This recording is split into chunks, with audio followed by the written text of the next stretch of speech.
2024년도 또 12월 이렇게 셋째 주 월요일에 새벽 기도 시간 하나님의 말씀을 마태복음 강해설교로 8장 1절에서 17절에 있는 말씀의 서론을 이어서 드리겠습니다.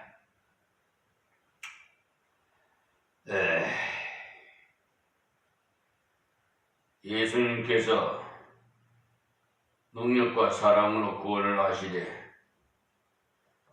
영과 육체를 함께 구원하시는 전인적인 구원의 주인이심을 보여 주신 말씀입니다. 이 8장이 1절에서 17절. 그러니까 문둥병자를 치료하실 때도 그냥 고치셔도 되는데도 주님은 병자에게 손을 내미사 대시고 명령해 주신 것은 그를 겉으로 사랑하시고 불쌍히 여기셨다는 뜻입니다. 그 때문에 손을 안 내미시고도 뒤에 나오는 중풍병자는 얼마든지 고치신 것을 알 수가 있습니다. 그러니 여기에 예수님께서 손을 내밀어 대시고 고쳐신 것은 문둥병자에 대한 사랑의 표현을 구체적으로 보여주신 것입니다. 사람이 아무리 믿음이 좋다 해도 이목구비에 심한 균열이 생겨가지고 일그러진 나환자의 얼굴을 가까이서 대하면 몸이 반사적으로 움츠려드는 것을 경험할 수가 있을 것입니다. 저 음성 나환촌에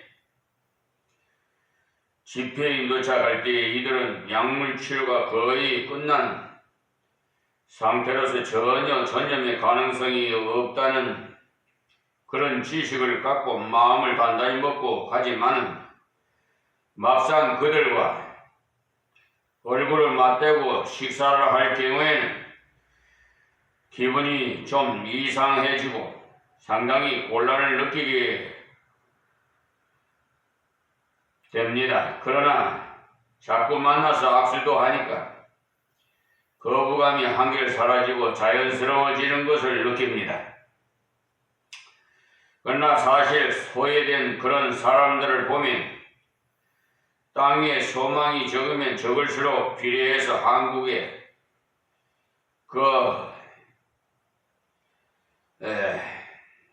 교인들의 좀 거리를 두고 있어요. 그러나 그들은 천국의 소망은 더 많이 갖는다는 사실을 아십시오. 그들을 통해서 발견할 수가 있어요. 그들은 땅 위의 것을 아무것도 바라보지 않고요. 오직 내세의 소망만을 붙들고 하나님을 찬양하고 사는 까닭에 정말 신앙이 아주 순수한 것을 볼 수가 있어요. 여기에 주님은 그런 음성 나환자도 아닌 양성 나환자에게 손을 얹으신 사실입니다. 우리가 이 나병이 유전이 아닌 전염병이라는 사실을 요즘에 와서 다 일반화된 상식으로서 이 그러니까 나병균의 특징이 공기 밖으로 나오면 짧은 시간 만에 죽어버리지만 일단 상처가 난 개방된 피부에는 전염이 된다는 것입니다. 그러므로 이 나병은 절대 유전이 아닌 것이지요. 우리나라만 해도 옛날에는 나병이 유전이라고 해가지고 내림이란 말을 했는데 절대 내림이 아닙니다. 나병 환자가 있는 집은 환자 개인뿐만 아니라 같이 동거하는 가족에게도 균이 옮아 나병을 발병해야 할 가능성이 있으므로 옛날부터 환자를 가족들로부터 격리 수용해서 나병균의 감염 정도를 차단시키려고 했습니다. 이것이 병에 걸린 당사자에게는 얼마나 무정한 듯이 섭섭하겠어요. 그러나 다른 사람들을 이 병으로부터 보호하기 위해서 취해진 방법이겠지요. 그러나 음성 나후 환자는 이제 치료가 거의 된 상태고 양성인 경우도 상처 부위에 접촉만 피하면 괜찮은데도 인간인지라 그것이 자연스럽게 잘 안되더라는 거지요. 그래서 가서는 선입관을 깨뜨리기 위해서 기도를 간절히 하고 계속 압수하면서 교제하니까 그들이 그렇게 좋아할 수가 없어요. 왜냐하면 자기들도 사람 취급을 해준다는 데 대해서 그렇게 좋아하더라 이 말입니다. 그런데 우리가 사실 그런 소외된 자들에게 많은 관심을 기울일 필요가 있어요. 왜냐? 예수님께서 그렇게 하셨기 때문에. 그러므로 예수님은 능력과 사랑이 함께 겸비된 분이십니다. 예수님의 사랑은 능력 있는 사랑입니다. 우리 인간은 자식을 사랑할지라도 자식의 병을 고칠 수가 있는 능력이 없어요. 또한 자식을 변화시킬 수도 없는 능력도 없는 그런 것을 볼 때 인간의 사랑은 능력 없는 사랑이.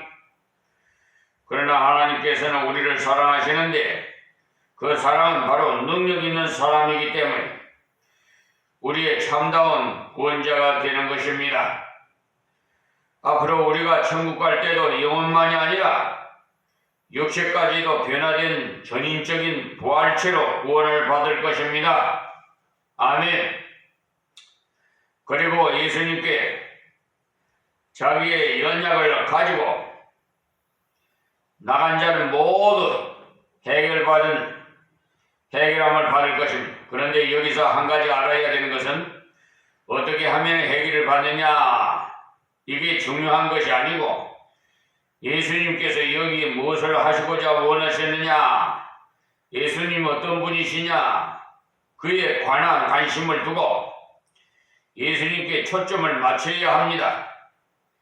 여기에 예수님께서 문둥병자를 고치신 문맥 가운데서 가장 중심되는 포인트는 문둥병자가 아니라 바로 예수님인 것입니다. 그런데 우리의 관심은 자꾸 예수님이 아닌 문둥병자에 기울어져 가지고 저 사람은 저렇게 해결받았으니 나도 그렇게 하면 되겠다 이렇게 생각하는 거예요. 우리가 성경을 볼 때도 언제나 초점을 예수님에 두고 읽어야만 내가 그분을 의지하고 따라가는 데 있어서 바로 의지하고 바로 따라갈 수가 있어요. 그 때문에 바울 사도는 말하기를 고린도전서 1장 13절에 바울이 너희를 위하여 십자가에 못 박혔으며 바울의 이름으로 너희가 세례를 받았느니요? 이렇게 하신 것입니다. 이 말은 사람들이 자꾸 바울에게 이목을 집중해서 추정함으로써 바울파라는 파당을 지어 바울을 숭배하려고 그렇게 하자 바울이 너희를 위해 십자가에 죽었느냐? 이렇게 그들을 책망했던 것입니다. 그래서 바울 사도는 자기가 받은 은혜나 체험에 대해서 듣는 자들로 하여금 혹시라도 그렇게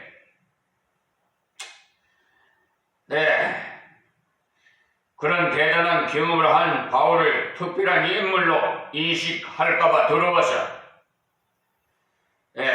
처음에 무익 하나만 내가 부득불 자랑하노니라고 처음 자랑하려고 시작했다가 지나치게 생각할까 두려워하여서 그만 두노라 이렇게 고린도후서 12장 1절에서 6절의 말씀이 있어.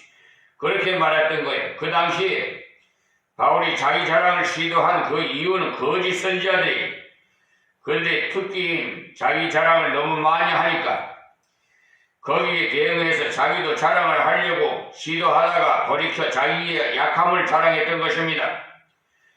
거짓 선지자들일수록 자랑을 많이 하는 것을 가짜가 진짜로 위장하기 위해서는 선전을 많이 해야 진짜로 보여지게 되는 것이지요.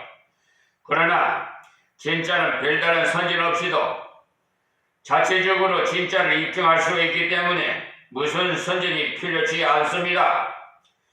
그래서 그 당시에 거짓 선지자들이 자기들이 체험한 환상과 계시에 관한 자랑을 할 때 바울 사도가 너무나 답답했던 것을 그들이 자랑의 신앙이 어린 자들이 스르르 넘어가려라는 그런 것을 염려해서 그 신앙이 어떤 행제들 까닭에 자기의 체험을 한번 공개하고자 시도했다가 그만 나를 보는 바와 내게 듣는 바에 지나치게 생각할까 두려워하여 그만두노라고 말했던 것입니다.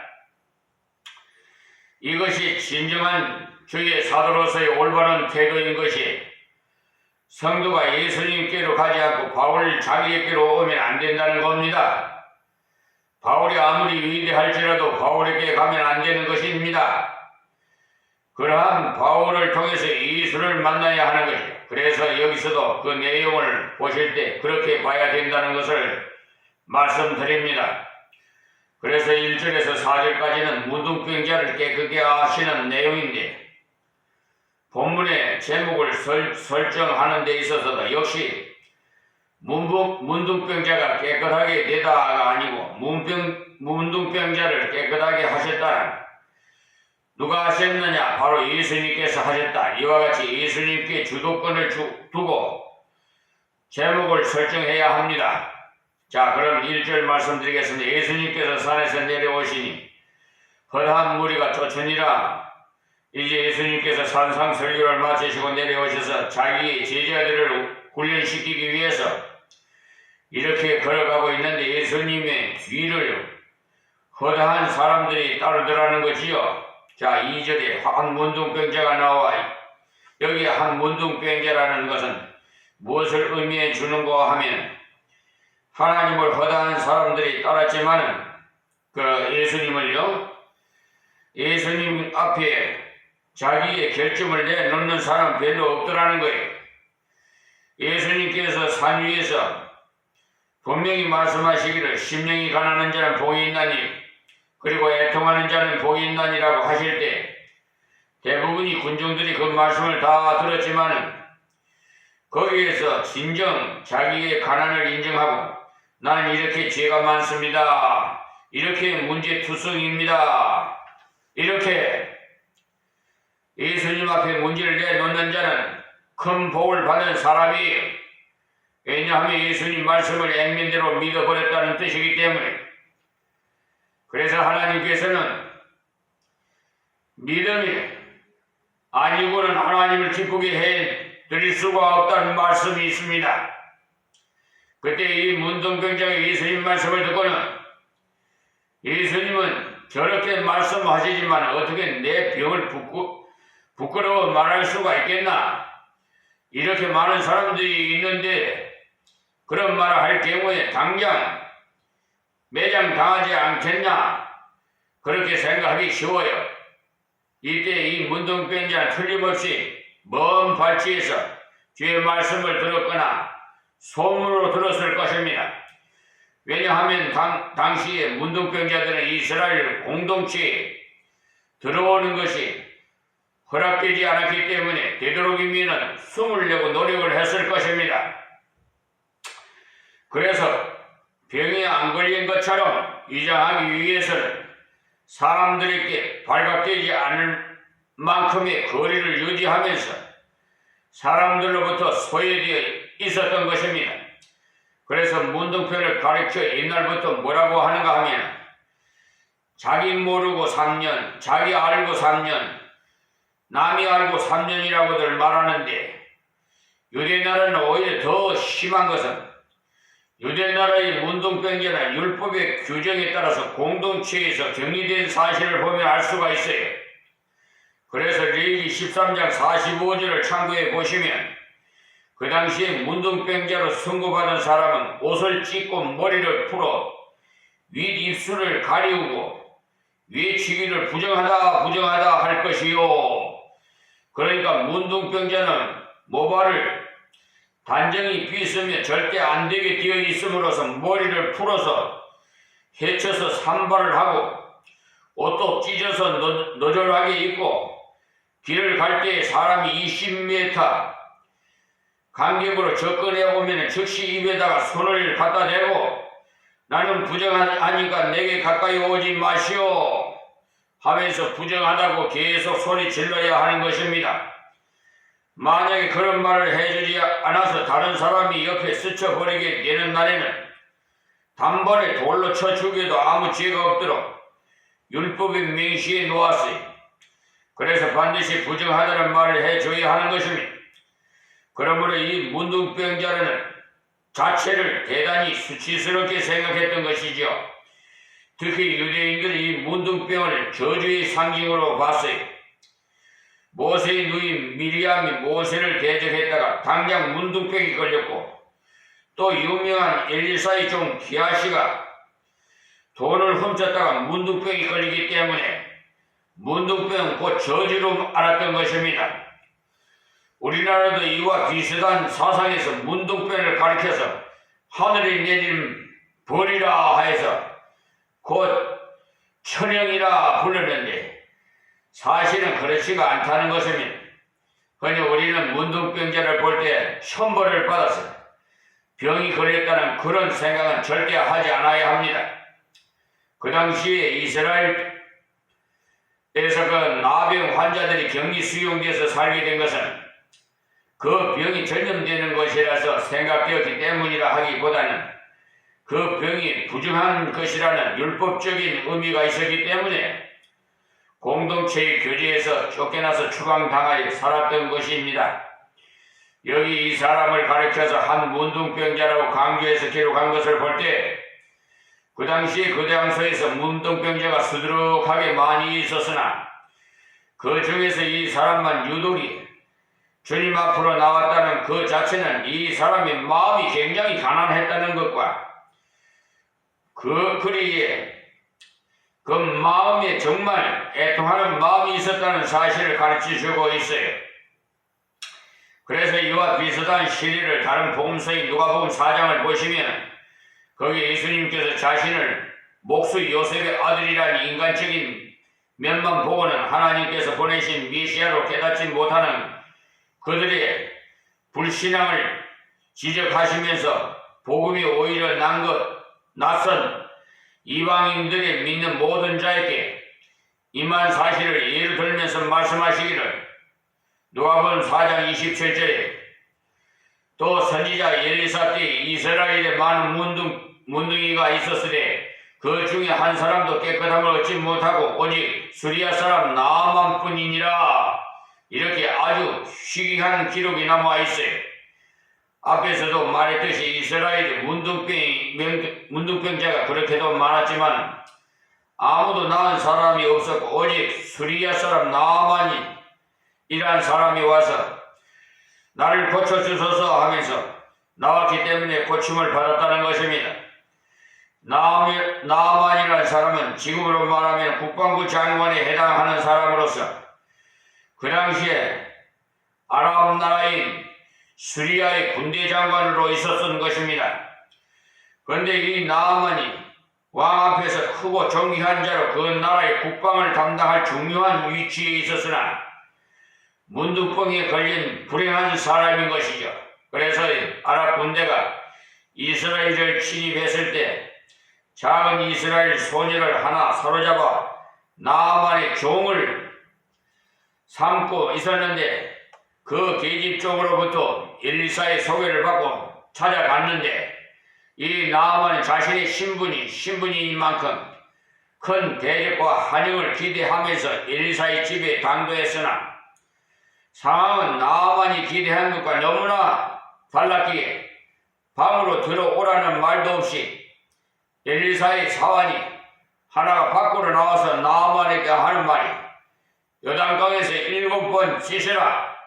그러면 네 병이 나을 것이다.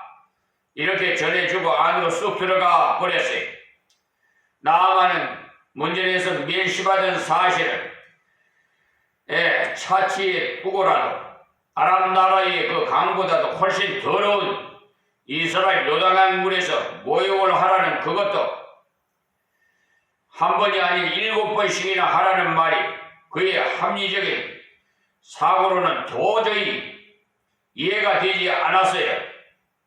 그것도 강대국인 아랍나라 장군이 약소국가인 이스라엘 사람들에게 그의 문둥병을 공개할 경우에 체면이 말이 아닌 것이죠. 아랍나라 장군이 요단강에 모욕하려 온다는 소문이 나면 수많은 사람들이 몰려와서 자기 몸에 흠집난 상처를 보는 경우에 이스라엘 사람들에게 큰 수치를 당하는 것은 예고된 사실이, 그러나 하나님께서 요구하시는 것은 그러한 자기의 부끄러움과 더러운 것, 누추한 것도 다 드러내고 하나님 말씀대로 자기를 죽이라는 것입니다. 바로 너희 옛사람을 죽여버리라는 것입니다.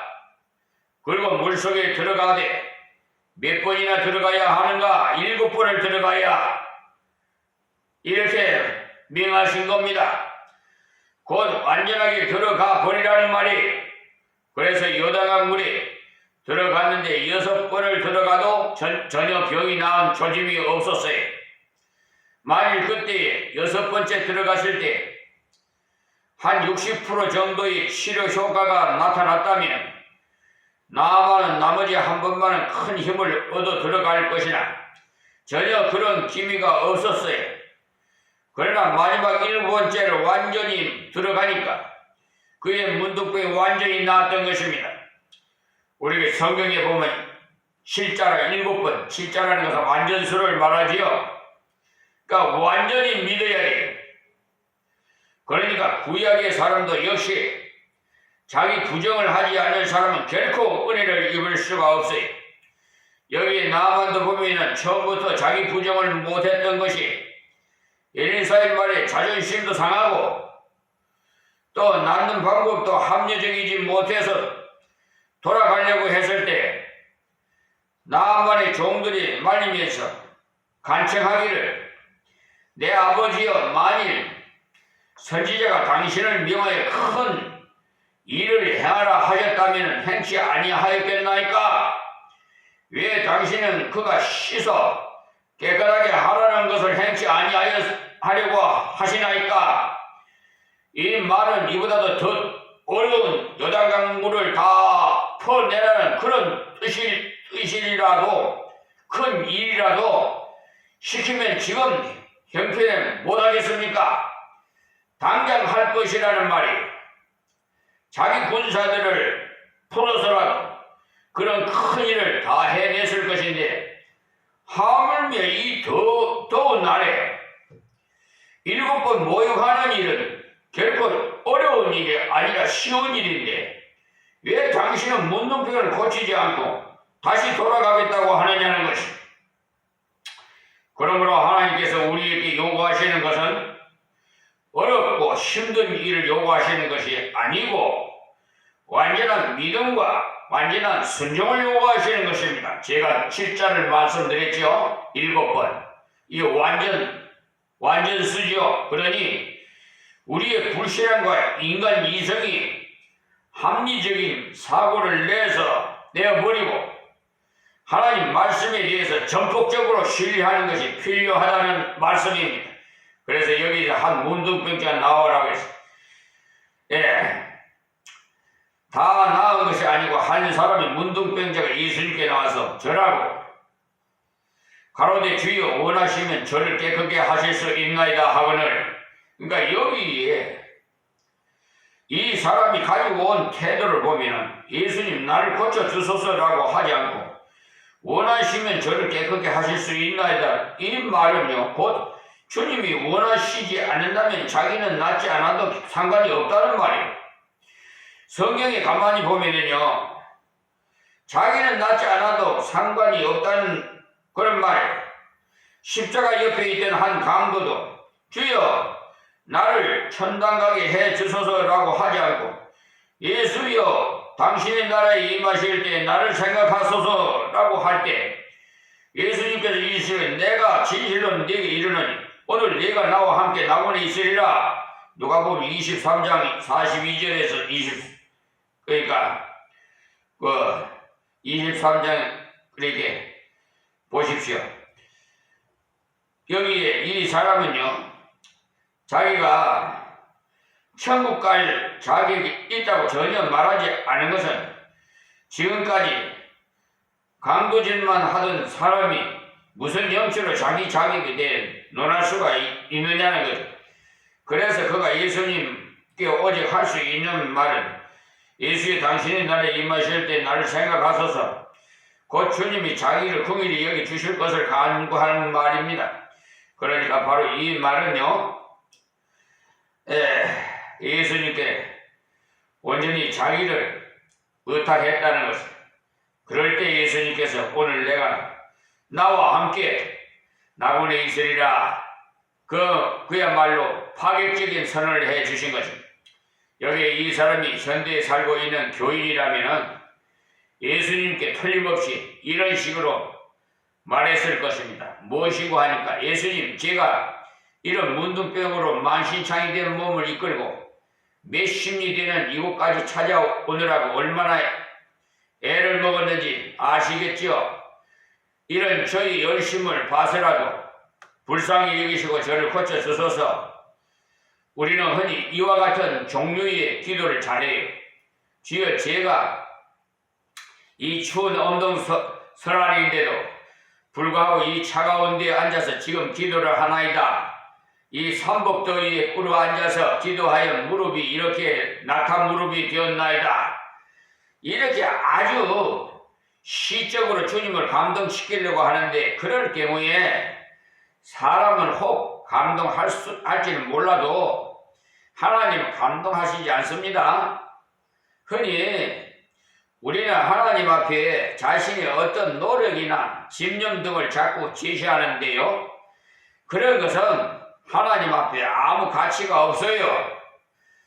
여기에 이 문둥병자는 사실 유대나라라는 환경에서 율법의 제약을 받아서 자유롭게 군중 사이로 왕래할 수 없는 점을 감안할 때 이 사람은 예수님께 얼마든지 제가 목숨 걸고 여기에 나왔나이다 라고 말할 수 있습니다. 그러나 이런 말은 하나님 앞에서 긍휼을 얻지 못하는 헛된 말인 것이죠. 그래서 우리는 자신을 전적 하나님께 맡김으로써 하나님의 사랑과 하나님의 능력을 믿는 그것이 중요한 것이지, 자기가 얼마나 애를 썼다든가 노력을 했다든가 무릎으로 기어갔다든가 하는 그런 소리는 아주 소용도 없는 것입니다. 그러므로 절대 그런 것은 의지하지 말라는 거예요. 오직 원하시면 저를 깨끗게 하실 수 있나이다 라고 주님께 자기를 전부 맡겨버리는 그것이 중요한 것이지요. 그러니 먼저는 주님께 자기의 문제를 가지고 개인적으로 나오는 것이 필요하지요. 그 문제가 병이든가 아니면 인간 사이의 갈등이라든가 무슨 문제이든지 간에 천지를 창조하시고 나를 지으신 그 하나님께 무슨 문제가 되겠는가 하고 하나님의 권능과 그의 뜻에 맡길 때 가장 은혜로운 결과를 주신다는 사실을 아십시오. 여기에 한 문둥병자가 원하시면 저를 깨끗게 하실 수 있나이다 라는 말이 바로 주님의 뜻에 자기를 전적 맡겼다는 것입니다. 어떤 경우에는 오히려 문둥병자로 그대로 있음으로써 유익할 수도 있는 것도 유명한 성 데미안이 나환 자들에게 복음을 전하는데 아무리 전해도 도무지 예수를 믿지 않는 거예요.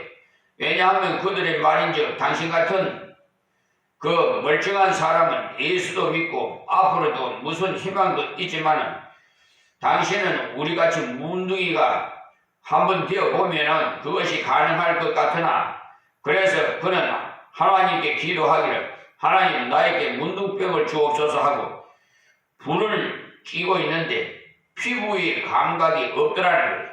그래서 벌떡 일어나가 소를 지르기를 문둥이들아 나도 문둥이다 하면서 그때부터 복음을 전하는데 그때야 복음을 듣기 시작하더라는 거예요.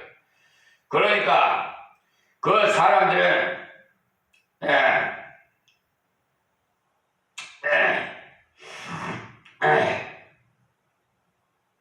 그 처지에 내려가지 않고는 정말 복음이 안 전해지더라는 거예요.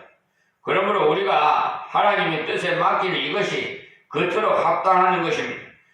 우리가 반드시 건강해야만이 하나님의 뜻을 이루는 것이 아닙니다.